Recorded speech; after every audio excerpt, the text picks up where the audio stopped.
Hi everyone, I'm Angela Hart and welcome to the Heart of New York show. Today's topic is the impact that state and locally developed teacher evaluation systems are having on students and their future places in the economy. We all understand that an economy and educational system of a society meets where the rubber hits the road, and when the driver's not in charge, the vehicle can veer off course. In today's discussion, the drivers are our teachers. While it's true that teacher unions have a say in the process of state and local evaluation systems, neither teachers or unions control the paradigm. Today we will focus on presenting you, the public, with the concern that the education community has with what most educators feel is a system that limits opportunities for sustainable and prosperous careers for students. Because the teacher's evaluation system imposes pedagogical limits.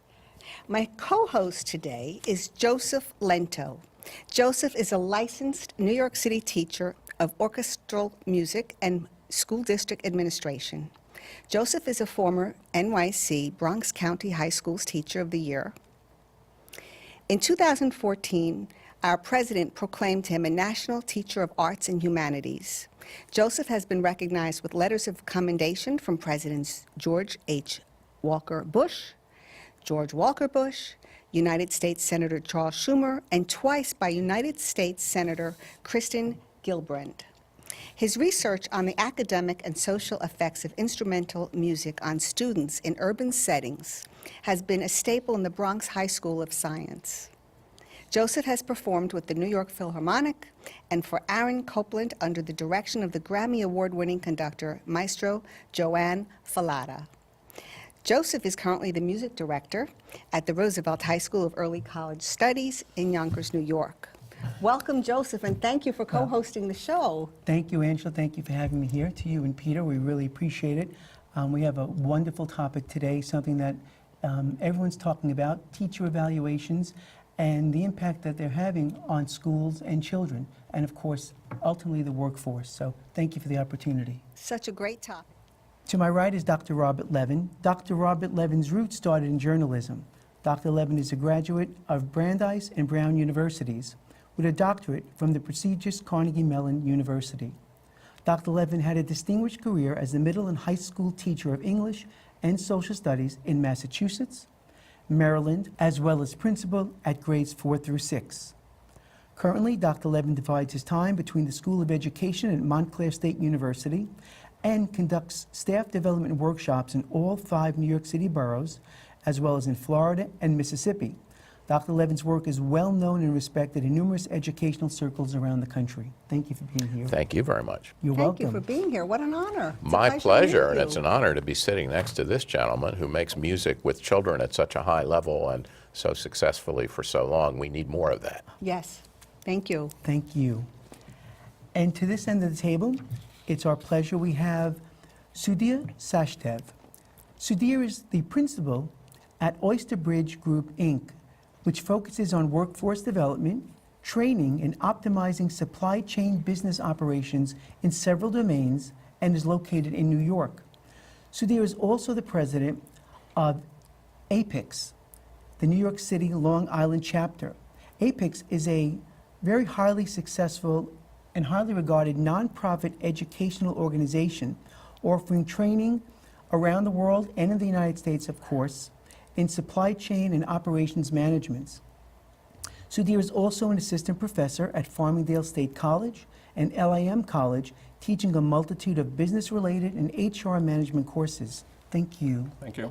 Thank you for inviting me. Of I'm course. looking forward to this conversation. Thank you for coming. We're so Thanks so glad much. to have you as well. What a distinguished gentleman. Thank you. What a panel we have here. This conversation is going to be relevant to the general public as well as professional teachers and even parents. Absolutely. So I'd like Joseph to open up the discussion. I know that you have some questions in mind and some topics that you thought we could start with, and I'm going to leave it up to you. Well, thank you very much. We've come up with 4 basic questions that we think encompass this discussion, at least the first part of the discussion. And the first is defining the role of education in society, which we know means different things to different people. And we're going to ask Dr. Levin to please start us off on this conversation. Thank you, Joseph. Certainly. So what do we want for our children from an education system? What is in the public interest as well as the personal interest of families and children in having from a system of public education? These are questions that have been asked in America going back well into the 1700s. Thomas Jefferson had some strong beliefs about having public education in order to prepare students as informed participants in a democracy, an idea that has great resonance for us right up to the present time. Other educational leaders, even earlier than Jefferson, had strong beliefs that the main purpose of educating our young children was for moral uprightness. And there was a strong Protestant Christian theme to American public schools even before the era of Jefferson. So what do we want from schools? I like to start with Jefferson. I like to start with the idea that if we are to have a democracy, if we can keep it, as the famous quote goes, that we have citizens who understand the basic ideas about how our society works, who have the mathematical and language literacy skills when they read and hear things that are going on, to be able to interpret and ask good questions about what's going on, who can participate intelligently in elections and in the workplace, and who understand that while we have a variety of private morals and private family passions and commitments, that certain things are matters of public interest and matters of public ethics. And how do we come to understand those as growing young people so that we can make a constructive contribution in society? We also want them to have good, solid, basic academic skills. And finally, I think, especially in the area that Joseph works in an area that has been so badly shortchanged in education recently, in the arts, in developing a passion and having an emotional connection to learning, in having an emotional and personal connection to all the opportunities, things they can accomplish in their lives. And that is done through literature, it's done through science, it's done through the arts, but it's awakening that passion and providing students direction for lifelong love of ideas. Thank you.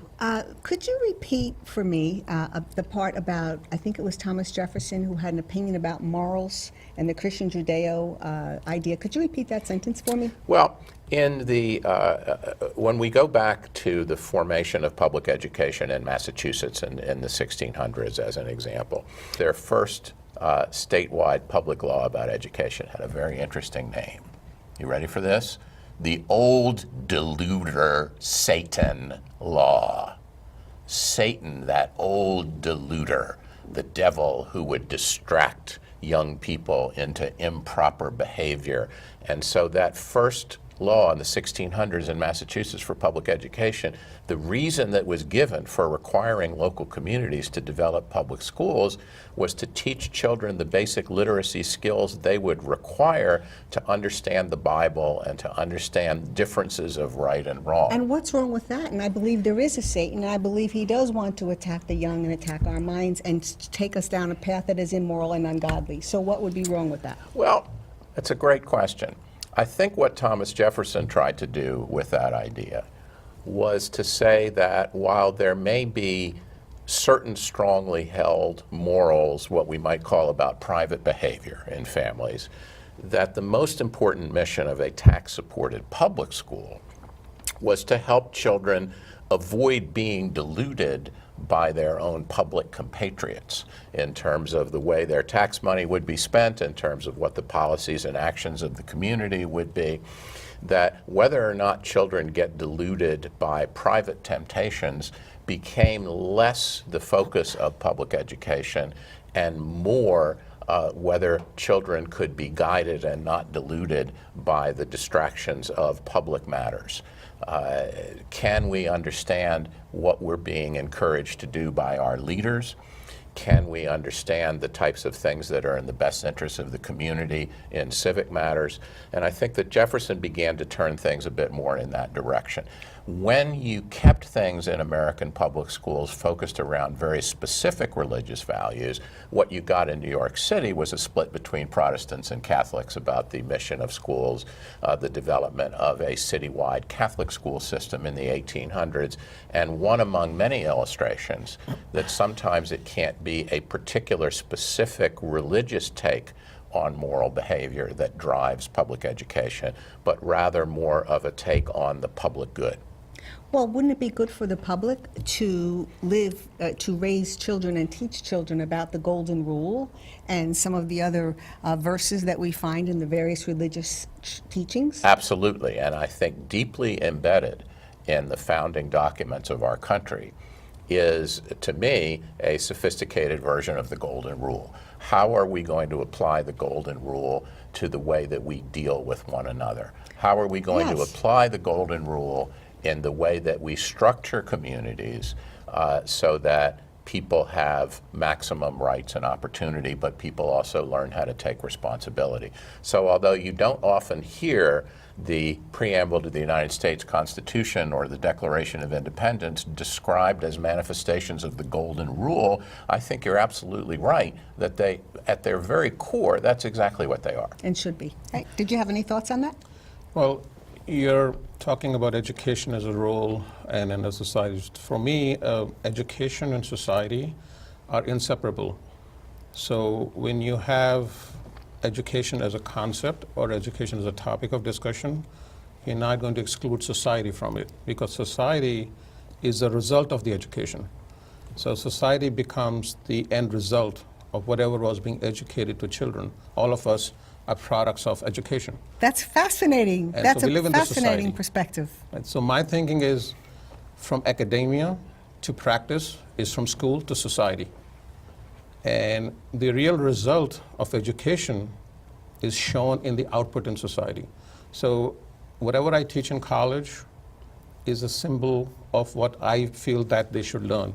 But what they will do in practice may be very different.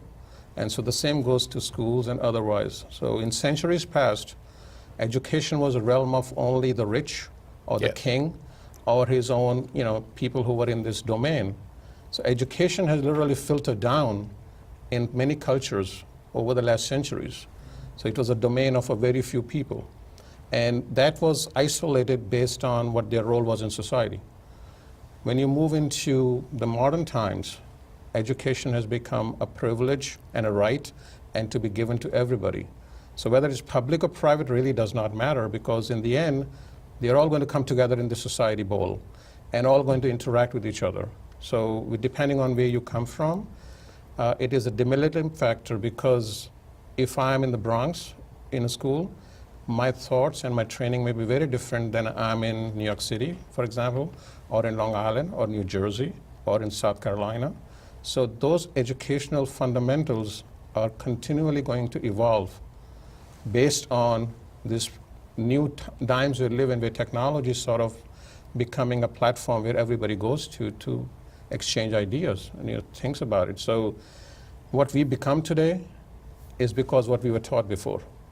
And so these children who are going to take over our roles in the next 20, 30, 40 years is what we need to work on, because those are the people who will lead the future generations.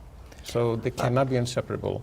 Yeah, these are, a multitude of wonderful points, and I think that defining the role of education in society really is a reflection of the family.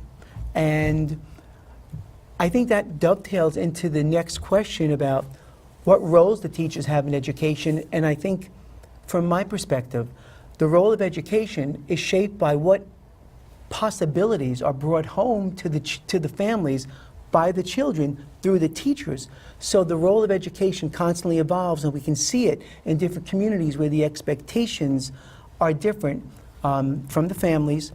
But that starts with our next question, the role that teachers have in education in shaping society. Sudhir, would you like to start with that one? Okay, sure. So my discussion in my class, for example, I tell my students all the time that if you can teach me something, you're my professor. If I can teach you something, then I'm your professor. So the dialogue of learning has to be two ways. Teacher role is not immune from outside influence. Students' interactions in class is not outside of the realm of outside interactions they're having. So whether it is parents, where they live, the parents' jobs that they work in, the economic story that they have behind them. So everybody's carrying some story behind them when they come in the classroom. So if a parent finds it difficult, for example, to teach or hold on to one child, now you have a teacher who's holding on to 30 or 40 children in the classroom. And each of these children is coming with a different story. So the teacher is the first interaction of, I would say, structured knowledge. Parents give knowledge to their children. The society gives knowledge to them. Outside influences give knowledge to them. But the structured knowledge is the first time they go into the school and have to sit and listen to somebody. While they're sitting and the teacher is standing, this whole dynamic is defined by, I would hate to say use the word, but almost like a power. So when you're sitting down and somebody's standing, the roles are defined. Where I come from, when I was in school, we used to have to stand till the teacher sat down. And where did you come from? I'm from Delhi, India. And what is wrong with teaching children today a little respect to stand when an elder enters the room until you're told to sit? What would be wrong with that? I'm not sure it is wrong. I just think the times have changed. The perception of roles have changed a little bit. The acceptance of roles has changed. So there's nothing right and wrong. In those times, maybe that was not right either. I can't say that that was a perfect way to do things. So because we are evolving, as a human species, we are now what I call as a knowledge species now. So my students in classrooms have tools that I never had when I was in school. They are using those tools within the class, which we never used to do. But what does that have to do with respect for an elder? That has So that comes a lot If from... we evolve, and we should be I go back evolving to more. my first point, where we are a microcosm of society. When students enter the classroom, what is their perception of the teacher? Has already been defined by what they've heard before, maybe, from other people. So they're already discounting this person who's standing in front of them, and maybe they have heard good things, they have heard the bad things. You have websites that say, rate my professor, and you have websites that rate. Everybody's rating somebody who probably has no way to define themselves, but they're already in the classroom the first time. Mm-hmm. So that respect is going to be defined now how they start this relationship with the students for X amount of months. Before that, there is no platform for that. So I think many good points. And I think maybe, Robert, you can give some more input into the initial idea where the teachers are influencing the families and uplifting the society through the possibilities that they're presenting to the students in terms of academic, emotional, social, artistic growth, which is really, there seems to be a block in what's going on now. I don't think, based on these evaluations that teachers must adhere to, I think that information and those possibilities are decreasing more and more, and we see it more in our urban areas than anywhere else. What is your... Can you say a little more about that, Joseph? As you have been a highly successful urban educator for more than 30 years. What do you think parents expect of you? And do you feel more limited now than you did earlier in your teaching career in providing, as a teacher, as a master teacher, what the parents are looking for? Thank you. I actually believe that the teachers, the parents are expecting me and my colleagues to provide a safe environment and to provide their students with the opportunities to succeed at the class I'm teaching. And when we have to focus on a list of criteria that don't allow us to focus on the needs of the kids, we have a problem. For instance, I had come up with a thought, and my lovely fiance is a composer, and she produced and composed a programmatic piece of music with a guided meditation. And it's about true purpose, why we're in school. And it's wonderful. There's a guided answer sheet. Do you know it was roundly rejected? Because? Because it didn't fit. May I, Dr. Please. Levin? It didn't fit this massive document, the state-mandated APPR, or Annual Professional Progress Review, that myself and colleagues have to adhere to. It didn't fit In a box. in a box. This is awful. So there's no creativity left for you, it sounds like, for teachers. Especially, I'm a creative Right. teacher. I'm a music director. If I can't do it, imagine what my colleagues are going through.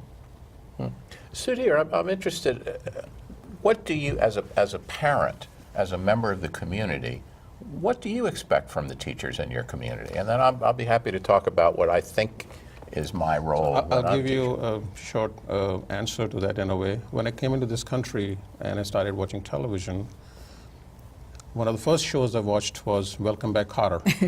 What a great choice. Yes. And so when I was watching it, I said, oh my God, if this is school, I'm not teaching there. Yes. So this is, I'm a parent, right? I have no children at this time, and I'm saying, is this school? Now I'm comparing it to my, background.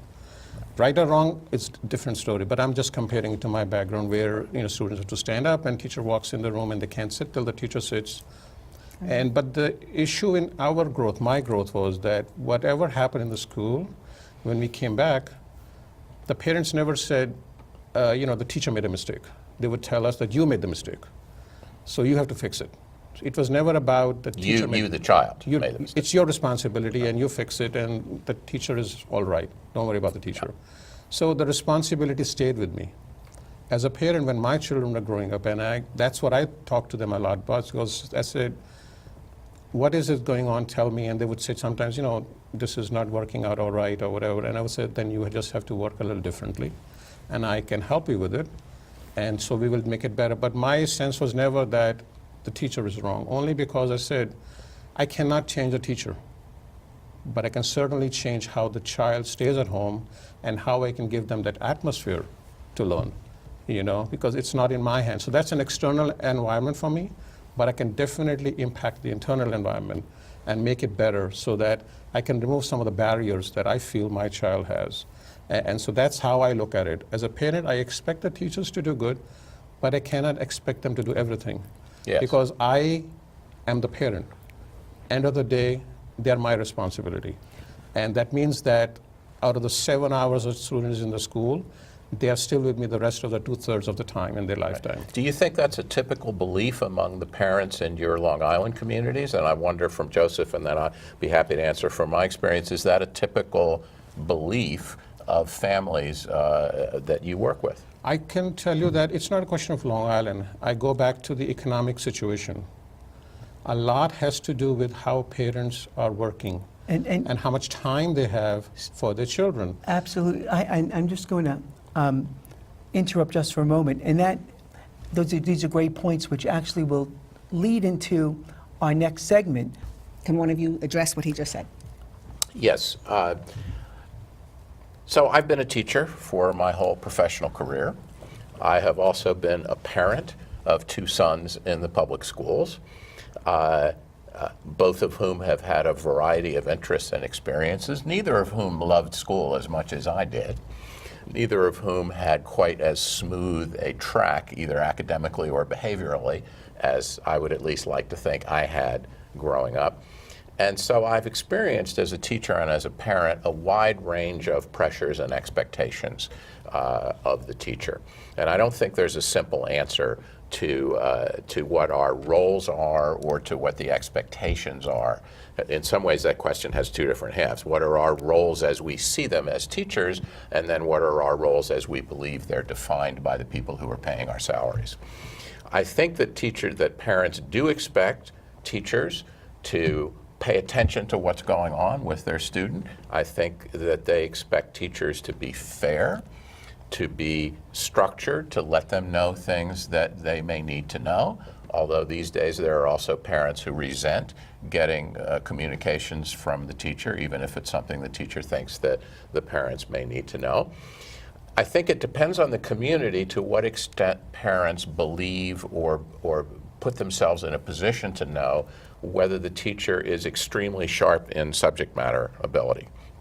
To me, you don't hire a teacher to teach something unless that person is highly skilled, motivated, and engaged with deep curiosity in his or her own field of learning, because I don't think that ultimately that we provide students with curiosity and hunger for our subjects just by telling them that that's what they should think about math or that's what they should think about history. I think the most effective way of doing that is when we ourselves are so excited and curious and have a sort of a childlike curiosity about how that could be, and continually put ourselves in a position of, gee, if I were 6 years old and I were visiting this historical park, or I were hearing this concert, or I were looking at that musical instrument, what would I be thinking? If I was 10 years old, what would I be thinking? That when teachers maintain that type of alive curiosity everywhere they go and everything they do, that's a setup for teachers to have the first step toward being effective with children. Thank you. These are all wonderful points, and again, it all speaks to what impact that education can have on the family, which in turn has an impact in society, business, the economy, and our whole well-being as a society.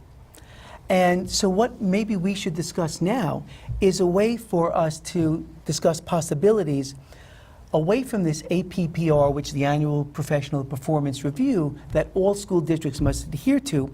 What can we do to change these onerous mandates into family-friendly environments so our children can be successful, so when they get into the universities, so when they get into the workforce, they can be what they're supposed to be and who they're supposed to be. So what are the mandates that you have the biggest issues with? Well, there are a number of limitations that are imposed on us, and they come in different elements, the state calls them. And they can be anything from academic to social to environmental, and in some school districts there are as many as 71 indicators under these various elements. And anyone who would look at this on the surface, as Dr. Levin pointed out in earlier conversations, we could all agree there should be some standard. But if you dissect it and start looking at 60, 70, 80 indicators, you lose people, and you lose the essence of what education should be. But give me the bottom line, because the viewers are watching this. What kind of, what are these issues in particular? What do they have to, you have to sum it up a little bit. Certainly. You've got the list in front of you, Dr. Levin. Please read You know, a it's few of them. interesting because, as we were talking a bit earlier, that picture yourself as an employee in any organization. You want to know what's expected of you, just as students in a classroom want to know what's expected of you. You want to be in an environment where, if you're going to be evaluated on something, that number one, those criteria are clear, and number two, that the person or persons evaluating you is in a position to either know enough about these criteria to have an intelligent thought about it, or would have access to the kind of information or evidence or data that would enable the person to comment on this. Find me any school administrator, whether excellent or not so excellent, who has the background knowledge and the time in the day to comment intelligently on whether Joseph or myself or anyone else in the classroom has mastered these 72 criteria for being an effective teacher. And give me an idea, what are some of the criteria that bother you the most? Tell me three. Here, for instance, demonstrates and plans using knowledge of developmental characteristics of their students. I tell you, what does that mean? That's what I What does that mean? Dr. Levin pointed something out earlier, as did Sudhir. We talked about one of the indicators is communicates with parents, guardians, or caregivers. We have report cards, we have interim progress reports. What does that mean in terms of building the child? You get the report card, you get the interim progress report, you know your child's behavior, you know their grades.